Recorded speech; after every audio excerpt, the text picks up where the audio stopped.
walking, foraging and preserving project that celebrates the unexpected fruitfulness of the urban environment.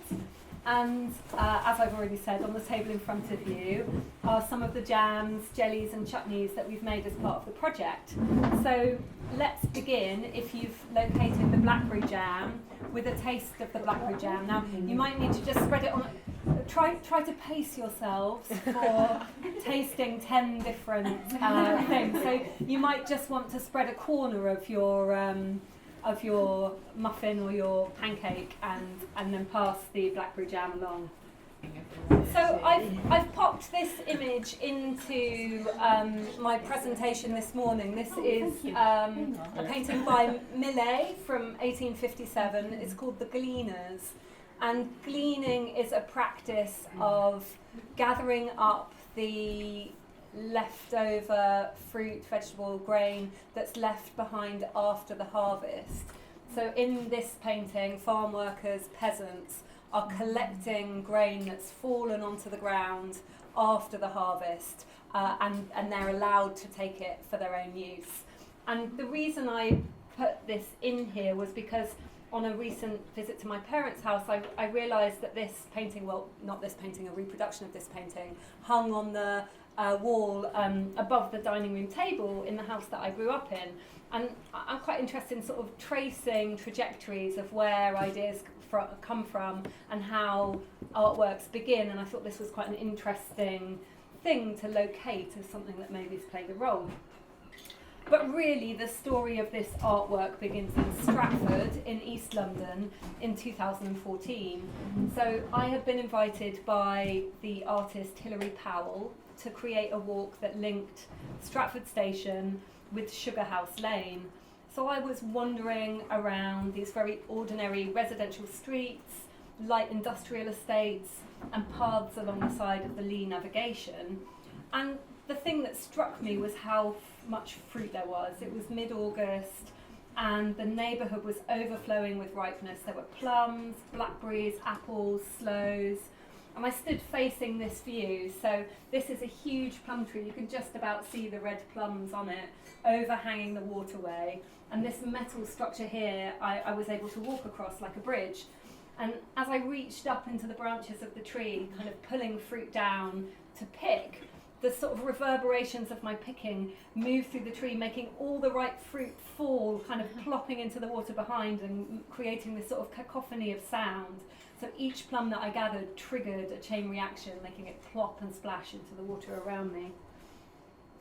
On the other side of that plum tree, around the corner, there was a lockkeeper's cottage with a blanket of small yellow plums, mirabelles, that squashed underneath my feet as I walked through, a soft squelch and a slip, and then the hard pip engaging with the sole of my shoe and the gravelly surface of the path.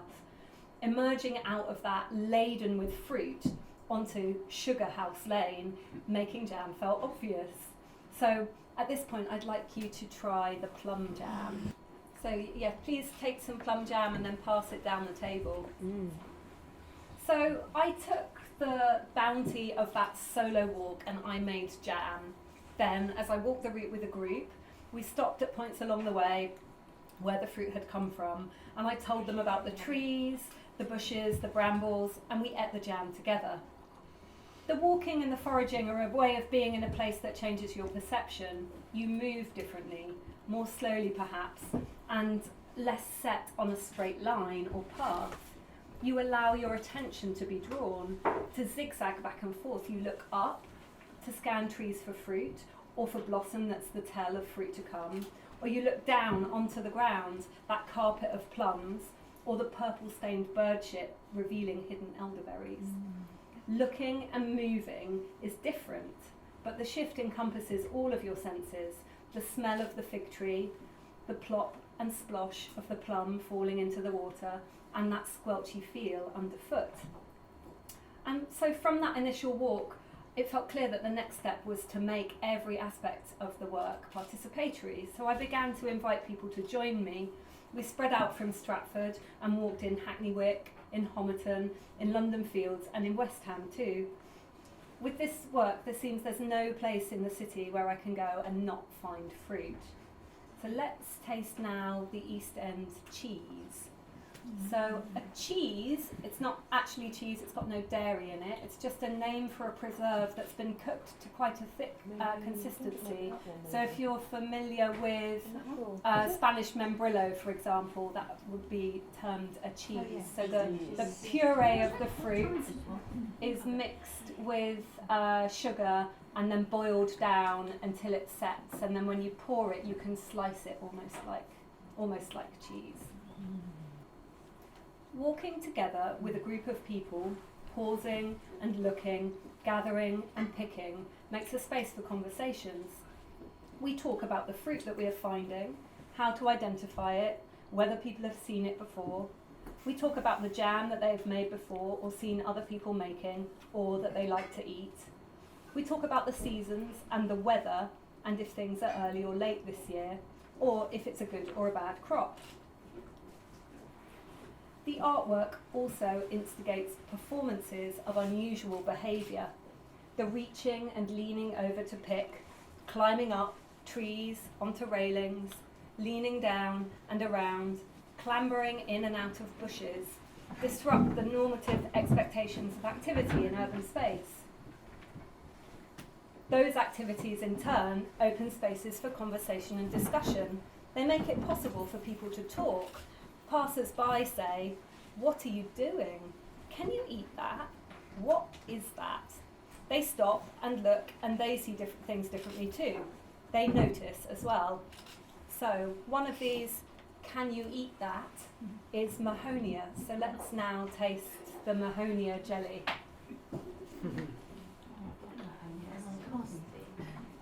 Oh really? Just planted it. Have you? So Mahonia is often planted as a decorative shrub. It's got very spiky leaves, so it's quite popular with municipal plantings, for example, around buildings to kind of stop people climbing through. It has beautiful yellow spiky flowers, and the fruit looks very much like a blueberry. It's a kind of cloudy, dark blue berry. They're not very nice to eat raw, partly because they've got a very large pip inside, which is why making a jelly with them is the most practical thing to do. So you boil up the fruit, mash it, strain off the liquid, and then use that resulting juice to make a jelly. Asserting the right to the street and park and path and waste ground for playful behaviour, for use and harvest, is an important activity to exercise our common law rights for the free enjoyment of spaces and produce. Some parks and private spaces have bylaws in place forbidding foraging. Encouraging participants to consider these rules and choose whether or not to obey them is a key component in challenging the creeping reduction of our rights. Equally, the artwork challenges binary thinking about urban space. Elizabeth Wilson, in her 1995 paper, The Rhetoric of Urban Space, points out that we largely consider the city and nature as opposites, shorthand for the rural and the urban. One excludes the other. Yet, here we are in Zone 2 of London, for this example, gathering 2 kilos of blackberries, 4 different varieties of plums, and hedgerow fruits galore. The spaces that are fruitful really vary, and actually here, let's try the Folkestone jelly, which is made from rosehip, sloe, apple, hawthorn, and elderberry. The Folkestone jelly. Oh, chutney. Oh, that's a chutney. We've got a Folkestone jelly and a Folkestone chutney on the table, so you might just have to hunt about for it a little bit.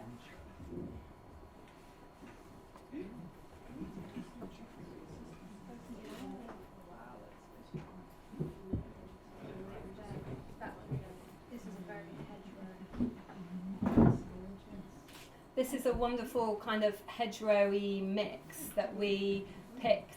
Was it about 3 weeks ago, Maddie, when we had a foraging walk and jam making workshop from a base here, and we did an extraordinary walk up and around through Folkestone, gathering a huge amount of the most spectacularly red rose hips I think I've ever seen. The spaces and places to get this fruit in the city really vary, and some are firmly what I would call, after Richard Maybe's book, the unofficial countryside.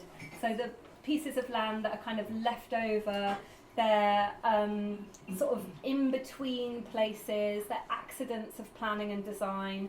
So they might include railway sidings or waste grounds, empty plots, cut off corners alongside footpaths and playing fields. They're perfect terrain for brambles, nettles, rowan, crabapple and other edible plants to thrive.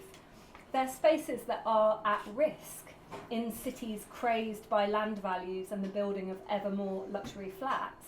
As more and more ingenious uses for small and cut-off parcels of land come into play, only the steepest of banks, the trickiest of corners, the most useless of places are overlooked. The second space, the other great space, is the park. And of course, some of those are more fruitful than others, though much of the East End of London benefits from a post-war policy to plant fruit trees in the drive for access to fruit in the face of rationing. So here, let's try the rose petal jam.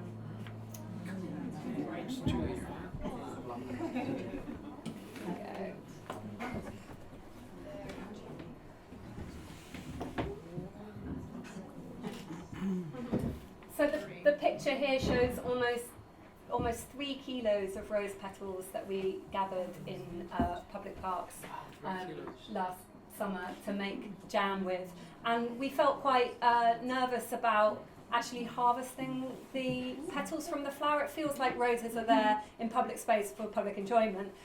These were all windfall. We went on a windy day and these had all fallen onto the lawn, and me and about 15 other people spent almost 2 hours collecting fallen rose petals in Haggerston Park and collected almost 3 kilos. And how much did that make of jam? It made about 18 jars of jam. Really? Wow. So walking, foraging, picking and preserving together with a group creates a temporary community, provoking embodied explorations of urban food, access, nature in the city and free use of common resources. As a participatory artwork, it's both relational and activist. It considers the instigation and the facilitation of a real-world activity with convivial moments. Its activist stance hopes that through learning about and practicing plant identification, picking and preserve making, participants will take away new skills and confidence to enact them again, repeatedly. When I first started working on this, I was dismissive of what I perceived as a kind of instrumentalist agenda around the potential of the artwork in relation to broader well-being, the physical and mental health benefits of walking, of being outside, of participating in a group activity. But the more that I practice it, the more that I realise that those benefits are real and tangible and not to be dismissed. Let's try here the rowan and apple jelly. So this is making an enormous, as I think about it, being midwife to an enormous batch of apple and rowan jelly here. So the rowan is a very common street tree. Again, a lot of people overlook it as an edible. Again, the berries are absolutely disgusting to eat raw, don't try it. But boiled up and cooked and mixed with apple, it has a delicious kind of burnt toffee, slightly bitter undertones in the flavour. And it's a traditional preserve, a traditional English food that's been made for centuries. So, for example, walking in 2017 with a group of adults living in assisted accommodation in Stratford, despite their flat's location on the edge of the Olympic Park, more than 50% of them had never been there. To the other side of the flats, the Greenway, a raised footpath that follows the Northern Outfall Sewers route to Beckton, is an accessible footpath that connects several public parks and East London neighbourhoods, yet none of them had ever crossed the road to walk it. Equality of access to the outdoors, not even to the natural environment or to the countryside, is a real and very pressing issue. So equally important to the walking, the foraging and the making of the jam is the eating. I hope you'll agree in tasting them today. And so the end point in this cycle of the artwork is what I call jamborees, free public feasts where we share the preserves that we've made over the course of the year. So let's try now if it's switching slightly from sweet to more savoury, though there is still quite a lot of sweetness in it. Let's taste the East End chutney, which is a mix of a huge range of fruit and vegetables, some of which were foraged and some of which came from a community garden belonging to a group that I ran one of these walks with. You got an East End chutney there? That's the Folkestone chutney. We'll move on to that one, don't worry. That one is coming. Josephine is a fruit. It's a little bit like a melon. It grows on a vine. So the group that I made this chutney with have a community garden in Hackney in East London, and they grow a really enormous range. They grew the melon as well, so they grew melon and Josephine that ended up in there. So the jamborees are an opportunity for people who have participated in the workshops to come together again and to tell others what we've made and how we made it and where we found the fruit. They draw on traditions of food celebrations at the end of a harvest season and open pathways for the next season, so signing up new participants who want to come and forage and cook together. So art and food have long-standing connection, and I always like, when I talk about my work, to acknowledge some of the trajectories of creative practice that have shaped my work and also that I feel part of a context of. So from the Millet painting that I began with to Georges and Lucy Orta's Horty Recycling, Agnes Varda's The Gleaners, the Fallen Fruit Collective's Fruit Maps of LA, Kerry Buck's Invisible Food, and Company Drinks Going Picking. I feel it's helpful to get a sense of belonging to a movement of artists whose work intersects with food systems. So let's taste now. I think our remaining untasted preserve is the Folkestone chutney. We've also got the sloe. Oh, we've got the sloe. Okay. So let's try the Folkestone chutney and then we'll finish with the sloe.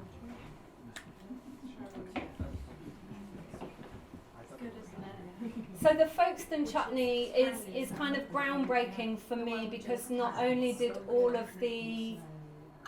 was all of the fruit foraged or donated from community gardens in Folkestone, but all of the spices and flavourings. So normally we would say, oh well, we'll add ginger and we'll add cinnamon and we'll add all sorts of things. We did add a few of those, but we also foraged Alexander, which is a seed with a peppery flavour, and we foraged rosemary that we used to flavour the Folkestone chutney.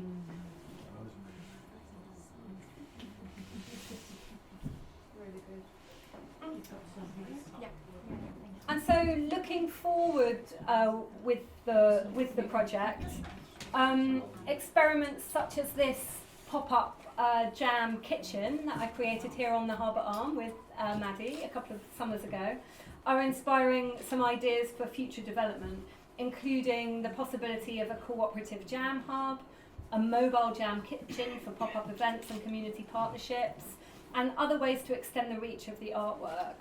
The challenge now, I think, for me is to think and plan for ways to for the work to grow without resorting to a business-based growth mindset, an extraction mindset or model, the basis of which would undermine the core principles of the work, which is about collective action, food for free, and common free enjoyment of our shared resources.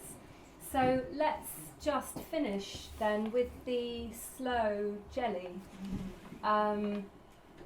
Sloes are becoming a really popular fruit to forage. I think people, there's the desire to make sloe gin. It must be huge. When we were here in Folkestone a couple of weeks ago, almost all the sloes along the cliff top had already been picked. And I think there's an interesting moment perhaps as sort of awareness of fruit and foraging grows. Some of the principles of good practice, for example, not stripping a plant of all its fruit, always leaving some for other people, always leaving some for birds, always leaving some to fall and rot into the ground, also has an important stake to play in thinking about the sustainability of our practices. So, thank you. I hope you've enjoyed that. And please keep eating. Okay.